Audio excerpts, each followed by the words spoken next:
I did invite you to turn with me to Genesis chapter 12 and read from verses 1 to 3. So you can see it on the screen too. The Lord had said to Abraham, "Go from your country, your people, and your father's household to the land I will show you. I will make you into the great nation, and I will bless you. I will make your name great, and you will be a blessing. I will bless those who bless you, and whoever curses you, I will curse. And all people on earth will be blessed through him." Let's look to God in prayer. Our Lord and our God, as we come to your presence, we pray that you would teach us wonderful things from your word. Lord, instruct us in the way that we should walk to obey your word. And this we ask it in Jesus' magnificent name. Amen.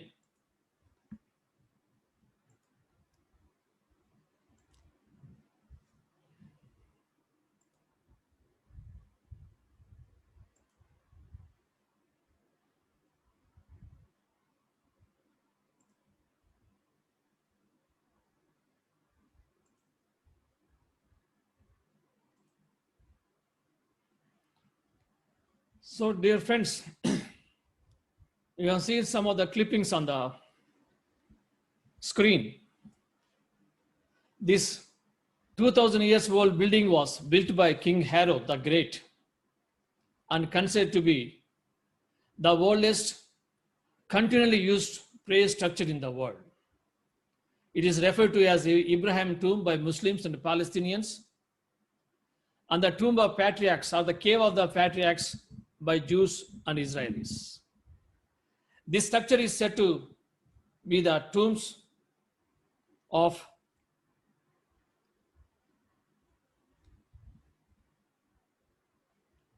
This structure is also said to be the tombs of the biblical figures, where their bodies were kept in this tomb, like after Abraham and Sarah, Isaac and Rebekah, and Jacob and Leah. And it has a contentious and bloody history too, over the centuries and even today. Why? Why is Abraham such a big deal? Because three of the world's greatest religions hold Abraham in the highest regard. He is considered by the Jews as their founding father. And in Islam, he is regarded as a mighty prophet. And in Christianity, he is honored as our spiritual father. So, starting from today and in the coming 14 chapters, we are going to study more about this person. So, here is our outline: the call of Abraham, and from fear to faith. The call of Abraham, that is the first division, chapter 11, verses 10 through chapter 12 till 9.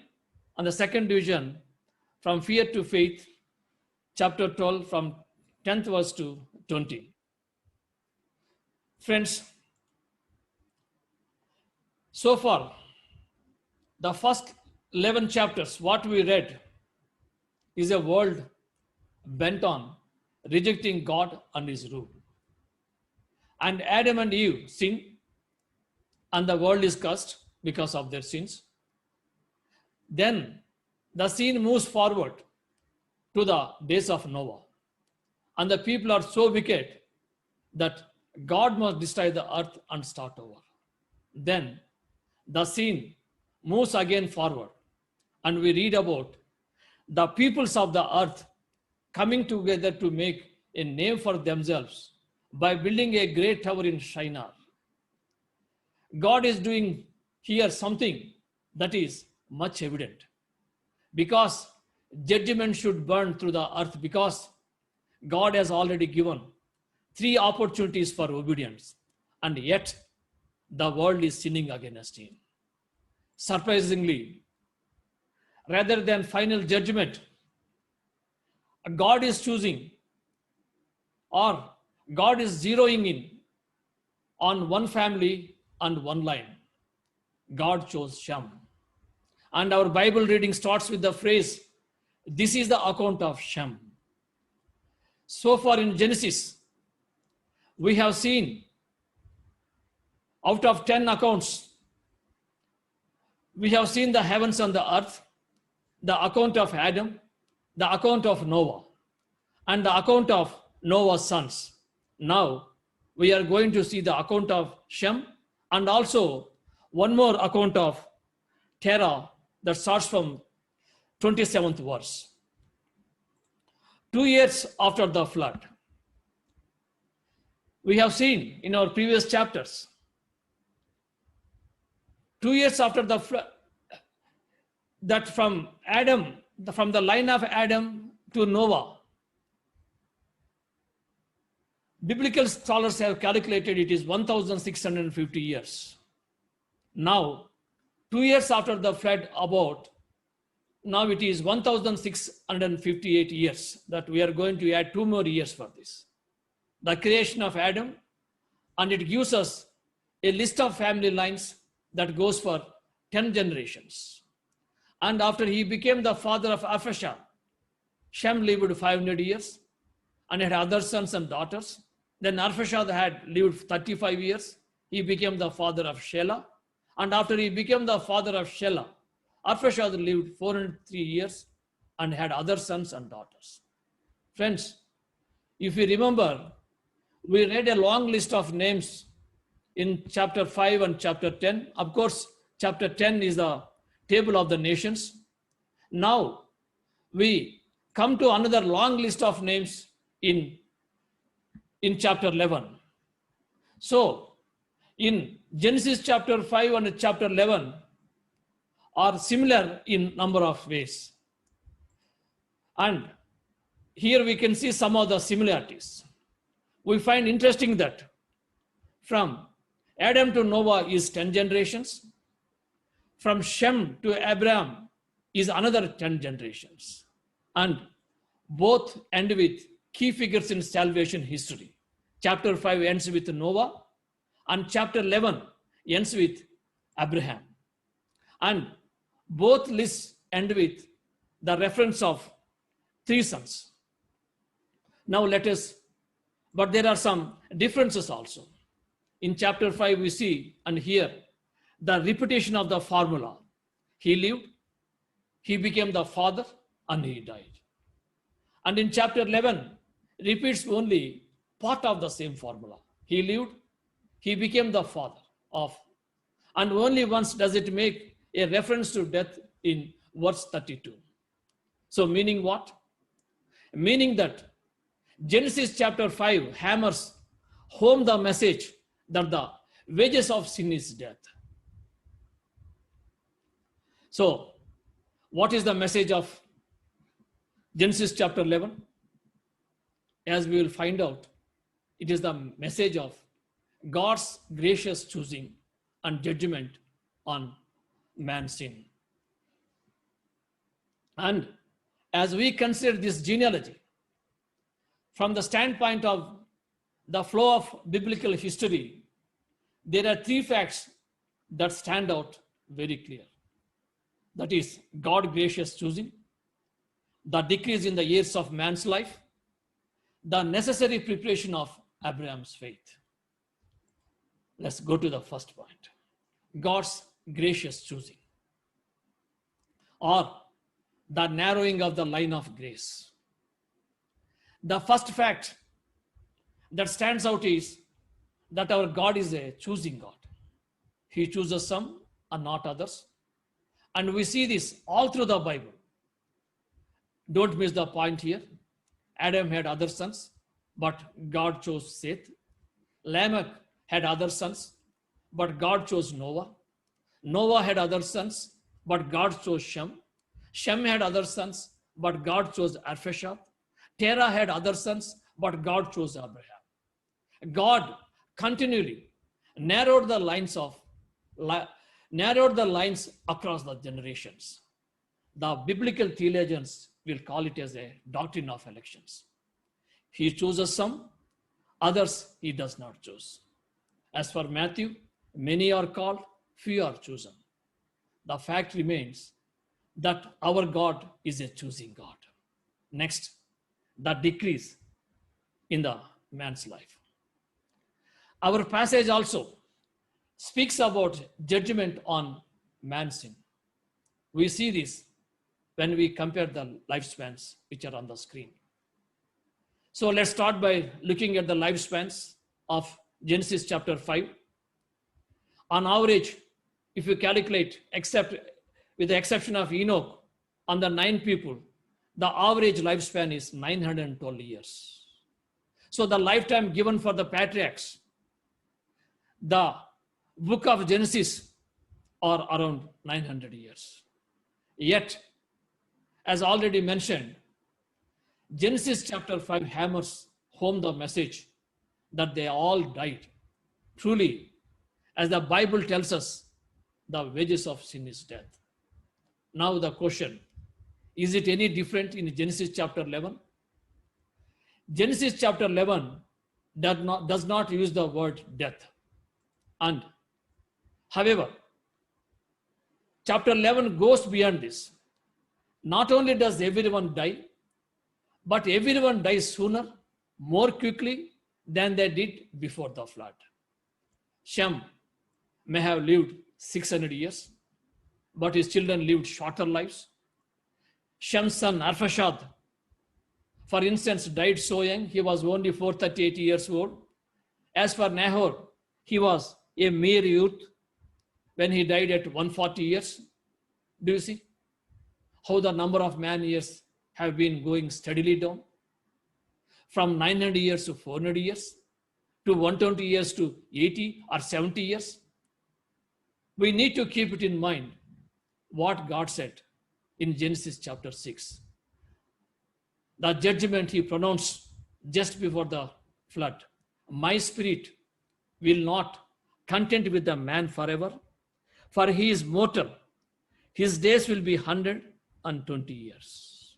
So, our scripture reading shows us the fulfillment of this judgment. This is the account of Terah's family line. Terah became the father of Abraham, Nahor, and Haran, and Haran became the father of Lot. Out of all these generations, the author gives us a simple account of 2 specific families here, Shem and Terah's family lines. Shem is important because he is the direct descendant of Noah and the first post-flood generation. And Terah is important because his line will produce an unassuming but very important person, Abraham, through whom the whole world will change. So the scene moves forward with a genealogical record. And now on, we are introduced to a man named Abraham.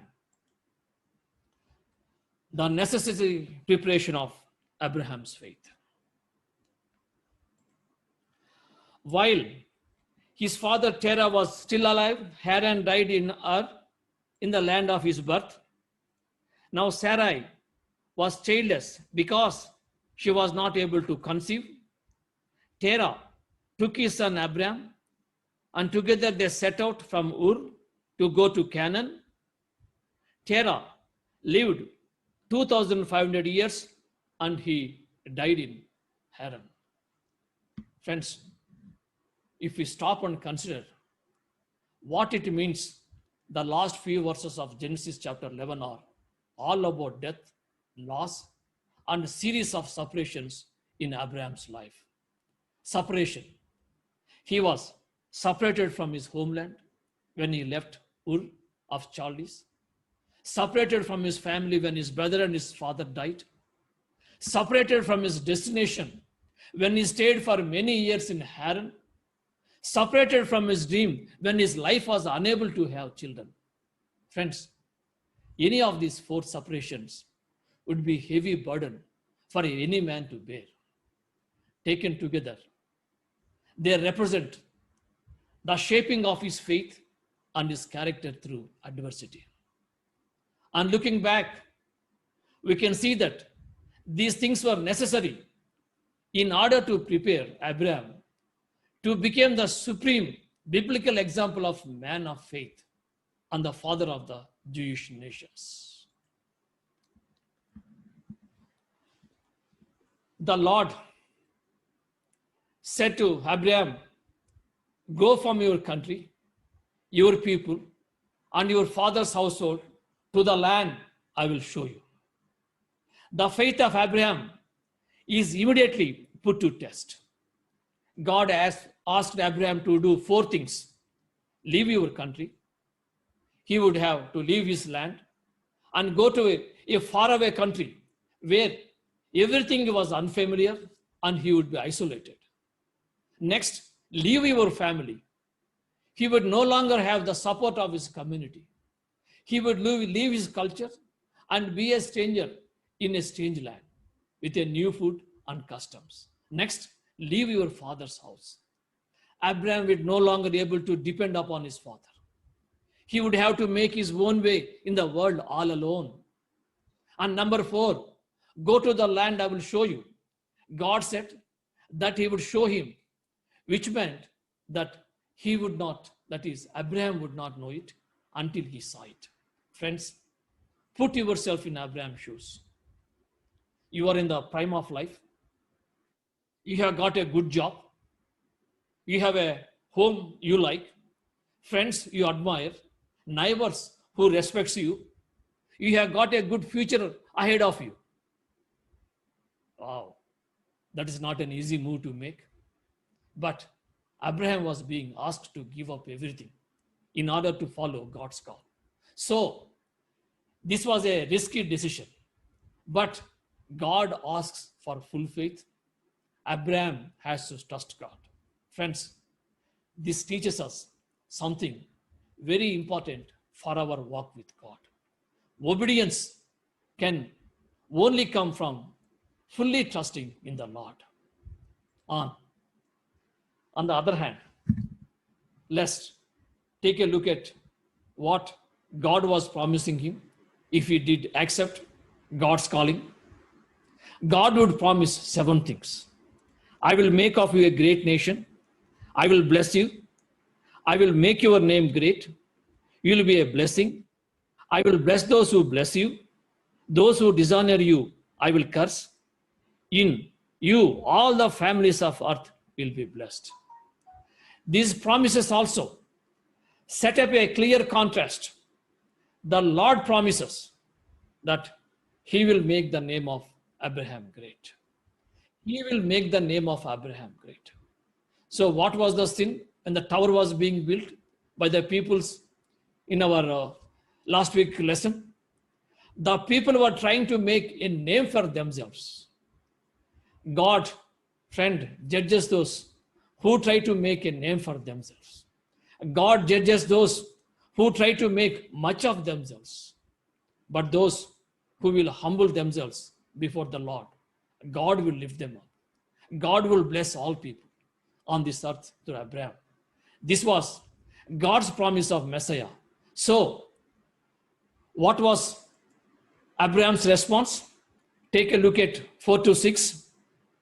So Abram went as the Lord has told him, and they set out for the land of Canaan, and they arrived there. Abraham obeyed God. Obedience is both listening and doing. We see that demonstrated in the life of Abraham. After he heard God's word, he acted upon it. He put his faith into action. So Abraham packed up his family and set out for the land God would show him. Notice what happened to Abraham when he finally reached the promised land. His journey from Ur of Chaldees took him about 1,300 kilometers north to Haran, and then another 1,150 kilometers to Canaan, and eventually arrived at a place called Shechem. And here, the Bible adds an ominous phrase at this point. The Canaanites were in the land. The Canaanites were in the land. The Canaanites were the sworn and fierce enemies of Israel. So when Abraham arrives in the promised land, the first people he meets becomes his enemy. Friends, it is a reminder that living by faith is never an easy option. We are in a spiritual battle. So expect difficulties. Verse 7, the Lord appeared to Abraham and said, to your offspring, I will give this land. So he built an altar there to the Lord and who had appeared to him. And verse 8, from there he went on towards the hills east of Bethel and pitched his tent. There he built an altar to the Lord and called on the name of the Lord. Called on the name of the Lord. Abraham's first act in the promised land was to build an altar and to worship God. That is most significant because it tells us that faith leads to action, but it also leads to worship. That is an important lesson we need to learn, isn't it? Bible says here that he called on the name of the Lord. We have seen at the start of this passage, God called on Abraham, but at the end, Abraham calls on God. Friends, we can connect God's promise to Abraham to us through the gospel. We are blessed through Abraham's descendant, Jesus. He was the one who gave up his life so that through him we can have life. Friends, just as Abraham was called to go, we are called to believe. And as Christians, we are called on the name of the Lord to call on Jesus. Remember, these days, so many things are calling out to us, trying to get our attention. But we need to hear the voice of the truth, the word of God that draws up to our Creator and our Savior Jesus. Finally, Hebrews chapter 11 gives us a glimpse of Abraham's faith.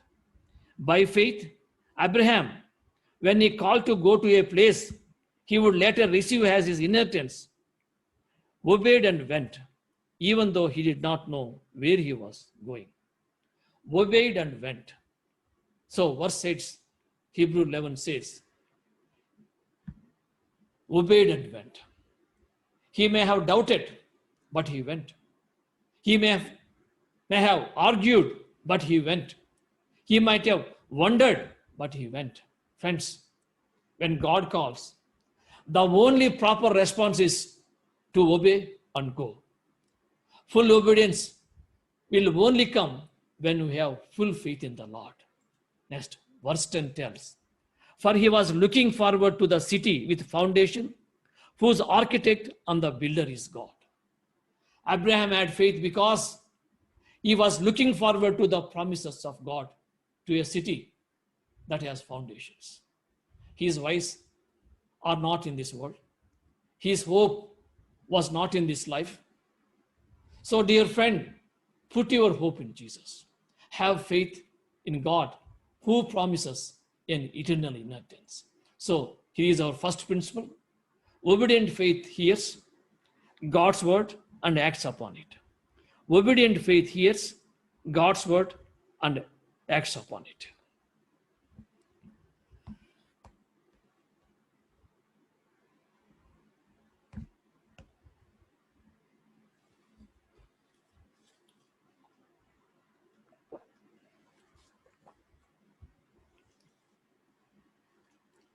Dear brothers in Christ, obedient faith goes on growing by searching God's word and allowing it to search us. When God puts his finger on an area of sin, obedient faith responds, even if it is difficult or inconvenient. Obedient faith lets go of this evil world and begins a pilgrimage towards heaven. It worships God by calling upon him, and it bears witness of God to this pagan world. Friends, wherever God is speaking to you, hear what he is saying and act on it. That is obedient faith. Without such faith, it is impossible to please the Lord. So, let's move to our second division. From fear to faith. Abraham's faith was tested at least 10 times in the book of Genesis. His faith just like ours had to be refined and strengthened by fire. And today, we will look at the first of his trials. Verse 10 begins, now there was a famine in the land. Last chapter, last division ends with an enemy in the land. Now there was a famine in the land. What? A famine. God has just called Abraham to leave his father's household, to go into another land where he would be blessed. But here he was. And there was a famine. So what happened to the blessings? Was God wrong? Was he missing something? Friends, God knows exactly what he is doing. God gives and he takes away. But through this trial, God would teach Abraham that he needed to depend on him. Sometimes our trials, our hardships, our difficulties are blessings in disguise. The blessing is learning to trust God, but it is not always easy. But you see, and Abraham went down to Egypt to live there for a while because the famine was severe. We are told that Abraham went down to Egypt to live there for a while because the famine was severe. Do you remember why Abraham left Ur and later Haran? Abraham left because God called him to leave. Abraham went to Egypt, but there is no command from God this time. Instead, we are simply told Abraham went down to Egypt. In other words, this was Abraham's doing, his decision, his act. God did not call Abraham to go down to Egypt. As he was entered Egypt, he said to his wife Sarai, I know what a beautiful woman you are. When the Egyptians see you, they will say, this is his wife. Then they will kill me, but he will let you live. Verse 13, say you are my sister so that I will be treated well for your sake and my life will be spared because of you. Friends, have you ever been so afraid, so fearful that you ended up doing something foolish? Do you hear what Abraham asked Sarah to do? He asked Sarah to lie about their relationships. These are the first, in fact, the first words we hear from Abraham's mouth in the Bible, and they're heard in the context of sin. Friends, does this sound familiar? The first time we hear from Eve is when she was being tempted by the devilish serpent. The first time we hear from Adam is after he fell into sin. And the first time and the only time we hear from Noah is after he got drunk. Do you see how honest the Bible is about its heroes? No attempt to cover up, no hiding of sins, no attempt to make someone look better than they really are. Friends, only God is holy, perfect, and altogether righteous. And here, coming back to our verse, Abraham is correct about two things. One is that he married to an extremely attractive woman, despite the fact she is at least 65 years old. Second, Abraham is correct in thinking he and Sarah will be vulnerable and in danger in Egypt. Verse 14 and 15, when Abraham came to Egypt, the Egyptians saw that Sarai was a very beautiful woman. And when Pharaoh's officials saw her, they praised her to Pharaoh. So, how beautiful was Sarah? The Egyptians saw that Sarah was a very beautiful woman. How beautiful was Sarah? So beautiful that Pharaoh took her into his palace on the recommendations of his servants. Next. Abraham profits from a lie. We are in verse 16. Our scripture reading also shows us that Abraham profits from a lie. What does Pharaoh's do after he takes Sarah into his palace? He treated Abraham well for her sake, and Abraham acquired sheep and cattle, male and female, donkeys, male and female, servants, and camels. Pharaoh lavished presents upon Abraham, flocks and herds, servants in abundance. Abraham's compromise seems to be working out very well. Sarah was still safe. As for Abraham, not only was he alive, but he was prospering. Friends, the irony is that Abraham got what he wanted, but not in the way he wanted, but at a great cost. This shows us that there are things in life worth more than silver or gold. Happiness cannot be found in the material things, but in a righteous life, there is a blessing. From a human perspective, Abraham endangered the only hope he had by endangering Sarai, through whom alone a son would be born, a greater son. Friend, when we act out of fear, it often leads to other sins, such as lying and endangering others. On the contrary, doing things in God's way may appear to be dangerous, but it never is in retrospect. Now, there is a great dilemma here. Abraham's deception has not worked. Now, what are you going to do? Verse 17, but the Lord inflicted serious disease on Pharaoh and his household because of Abraham's wife Sarai. Verse 17 shows God coming to the rescue for this situation. God's plan for our salvation was intact and secure. Notice what God does. He used a plague to restore Sarah to her destiny. Abraham may not have been ready to defend his wife, but God was. Friend, how often we need the but Lord movement to enter into the situation and rescue us? Pharaoh's weakened Abraham's departure. Despite human incompetence and moral failure, God preserves his children. Our God is a God of grace and forgiveness. He supernaturally intercedes to protect us. God sends a pestilence on Pharaoh and his household that they figured out it was because of Sarai.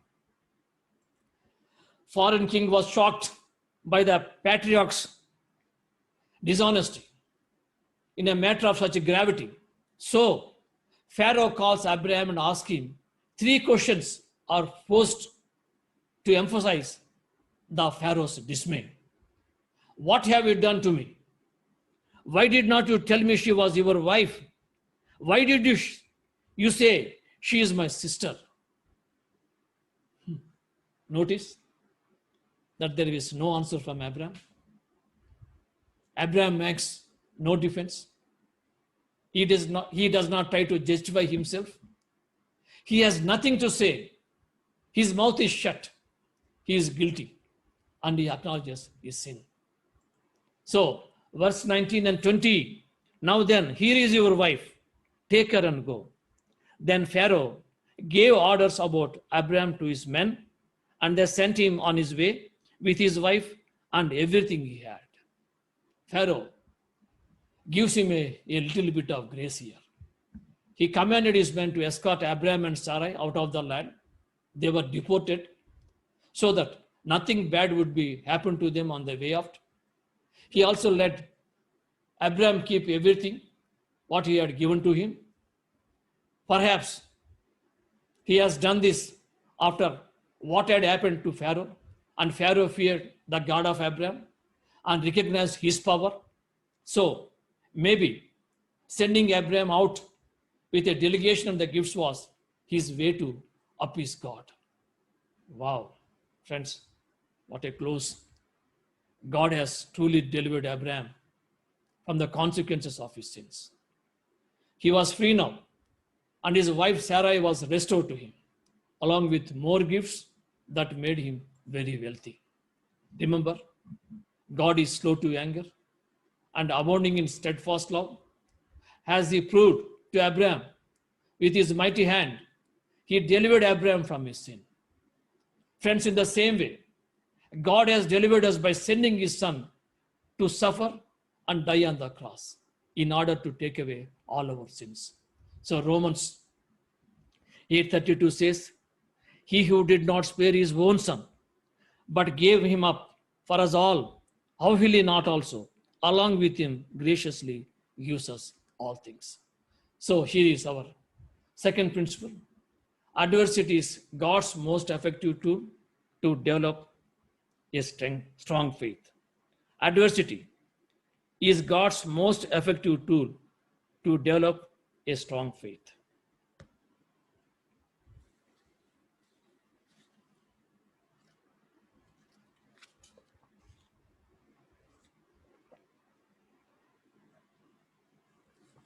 So, dear beloved, admittedly, Abraham was young in his faith, so believing in a personal God was new to him. But it was God who brought Abraham from fear to faith. Adversity is God's most effective tool to develop a strong faith. You can see that Abraham was not a perfect man.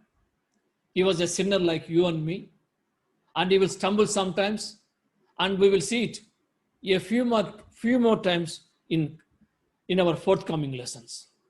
But what does he do? He goes back to God. He calls on the name of the Lord.